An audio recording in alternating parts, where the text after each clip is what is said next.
Klaten? Budui Klaten. Biasanya suka feedback ya. Alhamdulillah wassalatu wassalamu ala rasulillah amma ba'd. Bapak Ibu yang dirahmati Allah, alhamdulillah, puji syukur kehadirat Allah Subhanahu wa taala.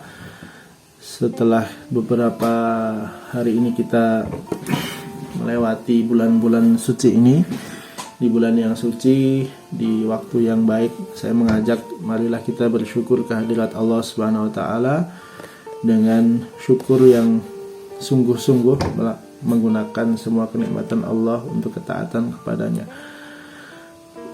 Salawat serta salam senantiasa kita hadiahkan kepada Nabi Muhammad SAW. Puji syukur kita sudah bisa menghatamkan Al-Quran kemarin satu putaran. Setelah kurang lebih majelis ini berjalan 2 atau 3 tahun. Dan saat ini semakin banyak yang mau berpartisipasi, alhamdulillah. Mungkin nextnya kita list ya yang mau tilawah siapa saja, dan kita batasi supaya tidak tilawah saja, kecuali pas saya tidak bisa, mungkin tilawahnya bisa ditambah. Baik, kita akan lanjutkan kajian kita yang sudah kita sepakati bersama, yaitu kita akan membaca kitab tafsir Ibnu Katsir, dan kita baru sampai di Muqaddimah ya, by the way, dan ini adalah pertemuan yang kedua atau 3, saya lupa. Nanti insya Allah tidak panjang, sampai jam 6 saja kita akhiri, mengingat mungkin Bapak dan Ibu ada aktivitas lain. Dan juga kami akan usahakan untuk mengupload hasil dari kajian ini supaya kita bisa memiliki legacy atau memiliki kenang-kenangan, dan kita bisa buka kembali video-videonya untuk mengingatkan kita bersama. Bismillahirrahmanirrahim. Falahul hamdu fil ula wal akhirah. Maka bagi Allah segala puji di awal dan di akhir. Ai fi jami'i ma khalaqa wa ma huwa khaliq, di semua makhluk beliaulah adalah penciptanya. Wal mahmud fi dzalika kulluh, dan Allah lah yang berhak untuk memiliki pujian itu keseluruhan. Kama yaqulul musalli, seperti kalau kita membaca bacaan di dalam salat, Sami Allahu liman hamidah, Maha mendengar Allah untuk mereka yang memujinya. Kemudian kita membaca Allahumma rabbana lakal hamdu atau rabbana lakal hamdu mil'us samawati wa mil'ul ardi, sepenuhnya milik Allah yang ada di langit dan ada di bumi.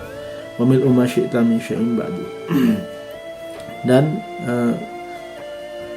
kepemilikan keseluruhan yang engkau miliki ya. Jadi Allah tuh kalau memiliki sesuatu itu sepenuhnya, tidak ada yang setengah-setengah. Beda dengan kita mungkin merasa memiliki misal rumah gitu ya. Tentu ada orang yang ngomong, misal anak kita juga ngomong itu rumahku gitu ya.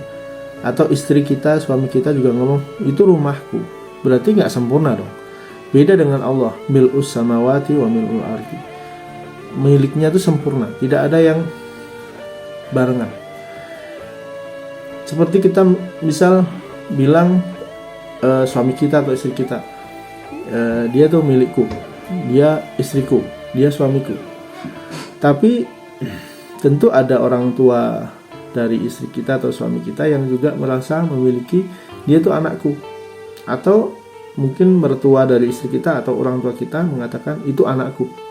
Berarti nggak sempurna dong gitu ya. Atau kita memiliki mobil, motor, dan lain sebagainya, handphone. Jadi sebenarnya di dunia ini kita nggak punya apa-apa sih sebenarnya ya. Kalau kita sadar tentang Rabbana lakal hamdu mil'us samawati wa mil'ul ardi ini, kita nggak bakalan sombong. Kenapa? Karena semua kepemilikan kita ya, hatta jasad kita sendiri itu bukan milik kita. Misal, ya ini diriku, punyaku sendiri, nggak bisa begitu. Ada hak orang lain di dalam diri kita. ada istri kita, ada anak kita. Anak kita juga merasa memiliki kita. Jadi kita nggak bisa egois kemudian ini kan hidupku sendiri gitu ya. Atau mungkin misalnya kita hidup sebatang kara, kemudian kita mengatakan ini diriku sendiri. Tidak bisa.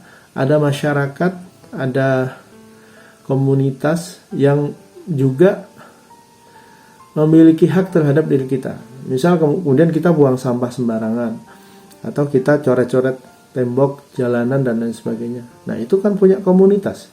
Kita nggak memiliki itu. Nah kita memiliki tanggung jawab kepada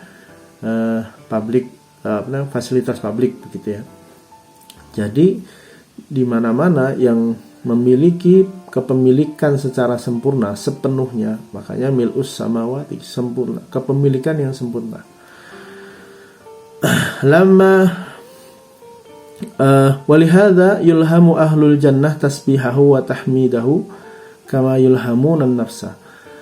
Dan karena ini diilhamkanlah kepada ahlul jannah, ahli surga, untuk bertasbih dan bertahmid seperti bertasbih dan bertahmidnya setiap nafas. Ay yusabbihunahu wa yuhammidunahu adada anfasahum. Jadi ahlul jannah itu, ahli surga itu, mereka bertasbih dan bertahmid setiap keluarnya nafas. Setiap nafas itu tasbih dan tahmid. Ya beda dengan kita ya. Kita nggak jelas nih. Habis sholat aja kadang kita nggak bertasbih, nggak bertahmid. Selak keburu ngapain gitu. Ya. Kita jarang berzikir.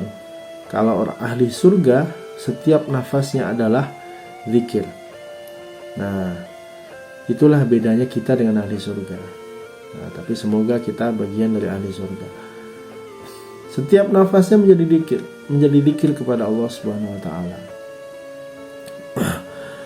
Lamma yarawna min 'azimi ni'amihi wa kamalu qudratihi wa 'azimi sultanihi wa tawali minanihi wa dawami ihsani. Kenapa ahli surga itu bertasbih dan bertahmid tidak berhenti-berhenti?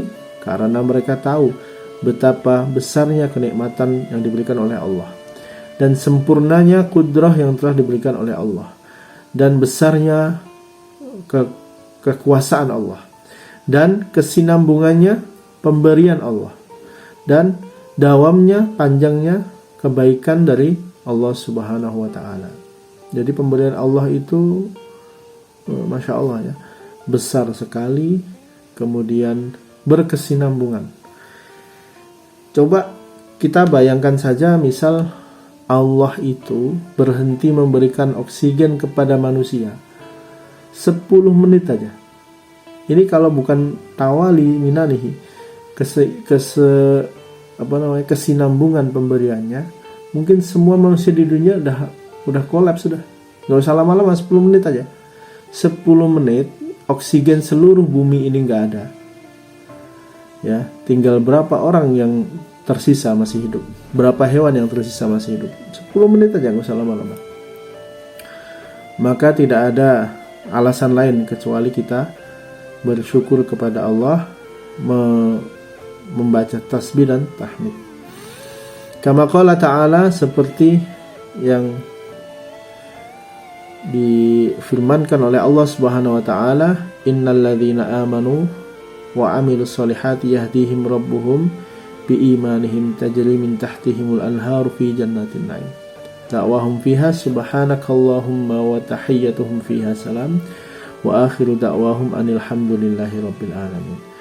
Jadi tahiyyat itu adalah cara kita memberi salam kepada Allah, dan akhiru da'wahum, akhir dari segala doa kita adalah alhamdulillahi rabbil alamin. Walhamdulillahilladzi arsala rasulahu, dan segala puji bagi Allah yang telah mengutus rasulnya, mubasyirina wa mundhirin, sebagai pemberi kabar gembira dan juga pemberi peringatan. Di alla yakuna linnasi 'alallahi hujjatun ba'dar rasul, sebagai hujjah bagi manusia. Jadi Bapak Ibu, dalam berdakwah itu setiap rasul dan setiap dai itu harus satu paket. yaitu tabsyir, memberi kabar gembira, dan munzir, memberi kabar peringatan. Ada surganya, ada nerakanya, ada kabar baiknya, ada kabar buruknya. Jangan sedikit-sedikit kabar buruk terus. Akhirnya orang jadi takut. Wah, Islam ini menakutkan. Sedikit-sedikit neraka, sedikit-sedikit sesat. Makanya Islam itu kan agama komplit ya, agama kafah. Saya termasuk yang tidak setuju dengan kiai atau ustadz yang melabeli dirinya secara khusus gitu ya. Secara khusus. Contoh misalnya saya spesifik ya, walaupun persepsi orang itu kan terserah ya. Tapi harusnya memang kita secara seimbang menyampaikan semua tema. Contoh misalnya saya, Ustadz Samsul terkenal sebagai Ustadz Sirah misalnya. Tapi kalau mau dibuka semua yang saya sampaikan, bukan semuanya sirah, saya juga kadang-kadang menyampaikan fikih, saya juga kadang-kadang menyampaikan tafsir, saya juga kadang-kadang memotivasi orang untuk menghafal Quran, ya, kadang-kadang menyampaikan umroh dan haji, ya. Jadi jangan kita melabeli seseorang khusus kepada hal itu. Kenapa? Karena harusnya seimbang. Ya basyiro wa nadhiro. Jangan cerita surga melulu, lalu kapan cerita nerakanya? Jangan cerita neraka melulu, lalu kapan cerita surganya? Nah, ada ustadz tuh isinya cuma 2. Kalau jadi hukum tuh cuma 2. Kalau enggak bid'ah, sesat, ya. Kalau enggak sunnah. Nah, enggak ada tuh yang wajib, yang cerita surga, yang cerita sirah Nabi, yang cerita tafsir, ya, yang cerita silaturahim, itu enggak ada. Ada juga ustadz sedekah. Di mana-mana ceramahnya sedekah mulu. Ya harusnya seimbang. Ya, kadang-kadang cerita sirah, kadang-kadang cerita tafsir, kadang-kadang temanya tentang tazkiyatun nafs, pembersihan diri. Kadang-kadang ada juga ustadz tuh di mana-mana umroh haji mulu, ya. Bahkan dibawa ke mimbar. Kalau mau umroh dan haji, silahkan mendaftar ke saya sebagai khotib misalnya. Naudzubillah ya. Saya belum pernah begitu sih, walaupun saya orang umroh haji gitu ya. Alhamdulillahnya belum sampai separah itu gitu ya. Jadi orang tuh harus seimbang, apalagi sebagai seorang pensyiar ya, sebagai seorang dai. Setiap dari kita tuh dai ya. Setiap bapak dan ibu dai. Wa khatamahum bin nabiyil ummil arabil makki al-hadi la udhihu as-subul. Dan Allah, segala puji bagi Allah yang mengakhiri dengan nabi yang ummi, nabi yang tidak bisa membaca, al-arabi yang bangsa Arab, al-makki yang bangsa Makkah, al-hadi yang memberikan petunjuk. Jadi nabi kita yang terakhir itu nabi yang terakhir, sudah tidak ada nabi sesudahnya. Kalau ada yang mengaku sebagai nabi, berarti nabi palsu ya. Nah, al-ummi yang tidak bisa membaca dan menulis. Dan ini meneguhkan kemukjizatan Al-Quran, bahwa Al-Quran adalah dari Allah Subhanahu wa Ta'ala, karena Rasul tidak bisa menulis dan membaca. Andaikan yang dapat Quran ini misalnya Zaid bin Sabit atau Abu Bakar ya, ceritanya bisa lain. Pasti akan orang berpikir, itu kan karangan kamu gitu ya.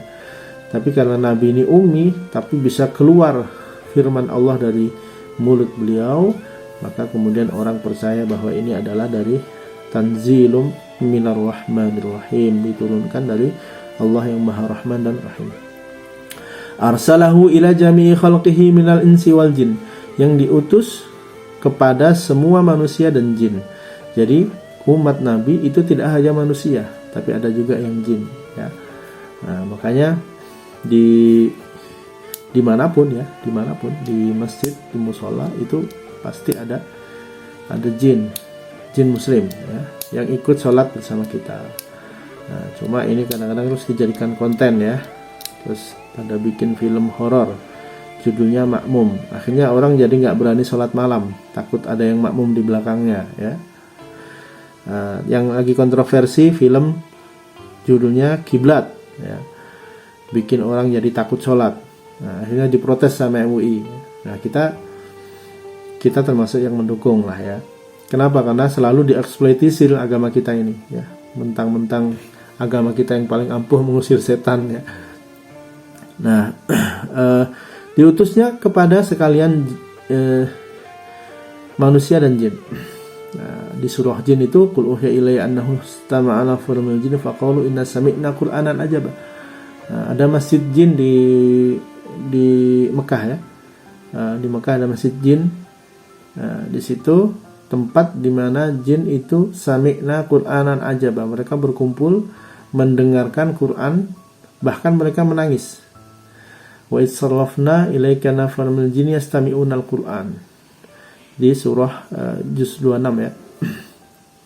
Mereka falamma sami'u hadaruhu qalu ansitu. Mereka mendengar, hadir hatinya, dan mereka diam. Ini seperti yang diturunkan kepada Musa. Jadi jin ini hidupnya sudah sejak dari zaman Nabi Musa. Mereka lebih bisa membandingkan, dulu Musa ngomongnya begini, ternyata Al-Quran juga sama seperti ini. Tapi kan kita nggak bisa mengangkat jin sebagai dai, ya. Andaikan bisa, tentu banyak yang percaya, ya. Jinnya bisa, aku ini sudah dari zaman Nabi Musa ini sama Quran ini dengan Tauratnya Musa, beda dengan Taurat yang kalian bawa, misalnya gitu. Nah, orang-orang langsung beriman, tapi kan orang-orang jadi takut, ya. Tapi yang bisa mendakwahi mereka ya Rasulullah bisa memiliki kemampuan untuk melihat mereka ketika diizinkan oleh Allah. Tidak selalunya, ya. Tidak selalunya, tapi pernah Rasulullah diberi kesempatan, kemampuan untuk bisa melihat mereka. Maka tidak heran kalau ada ulama dari golongan jin. Nah, kalau ada macam-macam di musola, dipindah ke sumur, ya. Turu ngiler di musola, dipindah ke sumur.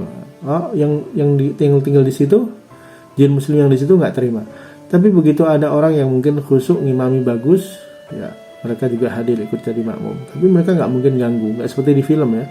Makanya film itu 90% dusta, 10% cari uang, ya. Min ladun ba'asahu ila qiyamis sa'ah, sampai dengan hari kiamat. Jadi Rasulullah diutus itu sampai hari kiamat, bukan hanya sampai hijrah saja atau sampai Fathu Makkah saja. Kama qala ta'ala qul ya ayyuhan nas, seperti firman Allah, wahai manusia, inni Rasulullah. Katakan wahai Muhammad, wahai manusia, inni Rasulullah ilaikum jami'ah.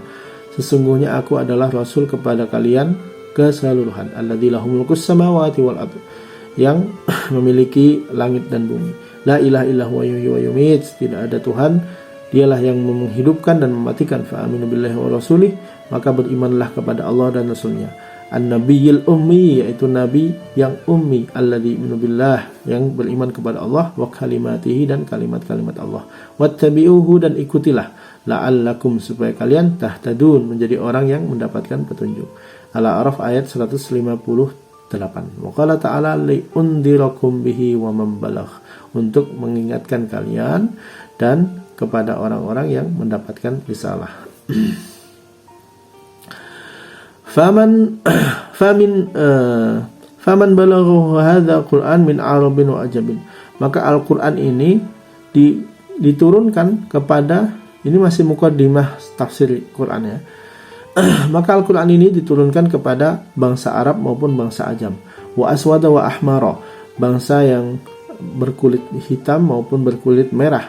Wa insun wa jinnun, manusia maupun jin. Fa huwa nadhirun lahu, maka itu termasuk di dalam objek dakwah Al-Quran. Walihada qala ta'ala wa may yakfur bihi minal ahzabi fannaru mau'iduh.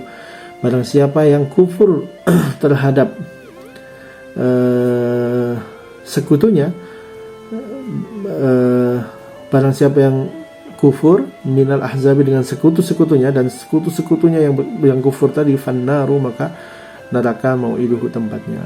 Faman kafar bil Quran, barang siapa yang ingkar kepada Al-Quran, mimman dzakarna fannaru mau'iduh, dari yang kita sampaikan, maka tempatnya neraka. Jadi kita nggak boleh sedikit pun mengingkari apa yang ada di dalam Al-Quran. Sedikit pun kita tidak boleh mengingkari apa yang ada di dalam Al-Quran, walaupun hanya satu ayat. Contoh nih, misalnya ada ayat tentang poligami, terus ibu-ibu menolak, saya masuk golongan yang tidak cocok dengan ayat ini. Wah, itu termasuk fandaro mau'iduh, mengingkari salah satu dari ayat dari Al-Quran itu, maka tempat kita di neraka. Jadi responnya bagaimana? Responnya, saya mengimani bahwa ayat ini diturunkan oleh Allah untuk memberikan maslahah kepada kaum muslimin, ya, walaupun saya belum mampu. Udah gitu aja. Saya belum mampu berbagi hati, ya, tapi saya mengimani bahwa ini adalah firman Allah dan ini menjadi salah satu maslahah bagi kaum muslimin. Ya, tentu banyak maslahatnya, ya. Sebelum ada ayat ini, orang beristri sampai puluhan, ratusan. Banyak yang terlantar, bahkan ada yang sewu pakai selir, gundik, dan lain sebagainya. Kalau tidak ada yang membatasi ini, maka salah satu maksud dari syariat, yaitu menjaga keturunan atau menjaga nasab, nanti tidak tercapai. Jadi salah satu maqasid syariah itu hifzun nasl, ya. Menjaga keturunan. Bayangin tuh kalau ada orang yang istrinya mungkin 100, atau yang sewu bahasanya, gundiknya ada gundiknya juga. Otomatis anak yang lahir dari satu suami ini adalah dengan saudara-saudaranya yang 10 atau 100 orang istrinya itu adalah mahram. Mereka nggak boleh saling menikah karena satu darah. Nah, bayangkan kalau tidak ada agama Islam yang membebaskan orang beristri lebih dari 4, ya. Kemudian mereka nanti saling ketemu di jalan, ada yang suka dan lain sebagainya. Wah, nggak jelas, nggak karuan. Maka Islam itu benar-benar risalah yang sempurna kalau orang-orang mengetahuinya.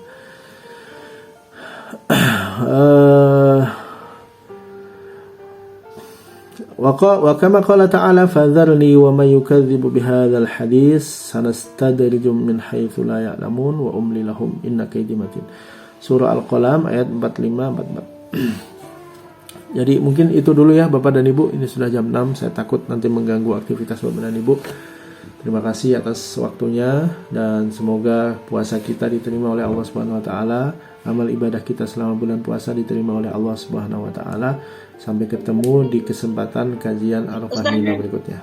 Ustaz, sebentar mau tanya sebentar, Ustaz. Ya, Bu. Tentang jin tadi, Ustaz, seandainya kita ini manggil jin gini, Ustaz, jin sini ya kan bilang sendiri ya Ustaz, jin kan nggak kelihatan, tapi jin kan melihat kita kan Ustaz, bisa mendengarkan kita, bisa melihat kita, tapi kita tidak bisa. Nah, kita panggil jin boleh nggak? Jin sini, yuk kita dengerin Al-Quran, yuk kita dengerin tausiah gitu, boleh nggak Ustaz bilang begitu? Ya, jadi gini Bu, kita kan nggak bisa melihat mereka, itu yang jelas itu.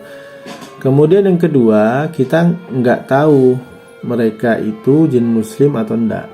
Sedangkan manusia yang kelihatan saja, terus manusia itu muslim atau enggak kita nggak lihat, nggak tahu, ya kan. Maka kita juga nggak bisa percaya 100% kepada siapapun itu yang datang, apalagi berupa jin yang kita nggak bisa lihat. Ibu ngundang nih orang, ini tinggal di Hong Kong kan, ngundang orang untuk buka bersama. Kita nggak ngerti kan dia muslim atau enggak kan gitu. Walaupun kita kadang-kadang mungkin tahu, oh dia orang muslim bener. Kalau sudah ada yang menyaksikan dia muslim, ya alhamdulillah. Kalau dia datang tidak muslim pun kita nggak ngerti. Apalagi jin yang kita nggak bisa lihat. Kalau yang datang adalah jin yang non muslim, kemudian berlaku seolah-olah memang dia ada di sekeliling kita, dan dia menggoda kita atau menghasut kita, membisikkan kepada kita di dalam dada kita, malah nanti jadi efeknya tidak baik. Jadi menurut saya, kita tidak perlu berinteraksi kepada jin kecuali ada hajat. Nah, cuman mau keren-kerenan buat apa, ya kan? Wah, saya bisa mendakwahi jin loh, ternyata jinnya jadi solih setelah kenal dengan saya, tak ajak ngaji. Nah, ternyata dia punya misi lain, kita nggak ngerti. Malah nanti bisa menyesatkan kita, membuat kita jadi takabur, membuat kita jadi ada rasa yang lain, atau mungkin jinnya malah jadi suka sama kita dan lain sebagainya. Repot itu nanti. Nah, jadi gini, kaidahnya itu begini, kita tidak boleh berinteraksi dengan jin kecuali ada hajat. Ada hajat itu gimana? Misalnya kita mau menyembuhkan orang yang terganggu jin, maka kita bisa jadi jin itu kemudian keluar, kemudian ngomong begitu ya. Nah itu kan kita berarti interaksi kita seperlunya juga. Maksudnya kita itu ketika meruqyah orang ya, kan jadi cerita ruqyah nih. Ketika kita meruqyah orang itu, kita nggak kok terus kemudian, hei kamu namamu siapa, rumahmu mana, udah makan belum, kan nggak perlu. Ya pentingnya kita apa, jin sama jin saya. Hai jin, kamu ini dolim kalau masuk ke dalam tubuh orang ini, biarkan orang ini bebas, biarkan orang ini hidup tenang, kamu harus keluar, demi Allah kamu harus keluar, kalau tidak siksa Allah sungguh pedih, taubatlah kamu jin. Udah gitu aja, jangan malah diajak ngobrol, halo kamu makanannya apa ya, udah makan belum gitu ya, makan tempe apa makan bakso, nggak perlu gitu. Jadi kita boleh berinteraksi sepanjang ada hajat, yang penting-penting saja. Jangan kemudian terus kita malah minta tolong kepada dia, tolong dong kamu liatin di atap ini kayaknya ada kotoran, ada beneran nggak, kamu kan bisa terbang gitu ya. Terus nanti dia beneran pura-puranya terbang terus ngomong ke kita, dan omongannya itu banyak dustanya dan kita nggak bisa pegang. Sedangkan manusia yang kelihatan saja omongannya kita nggak bisa pegang, apalagi jin yang kita ya,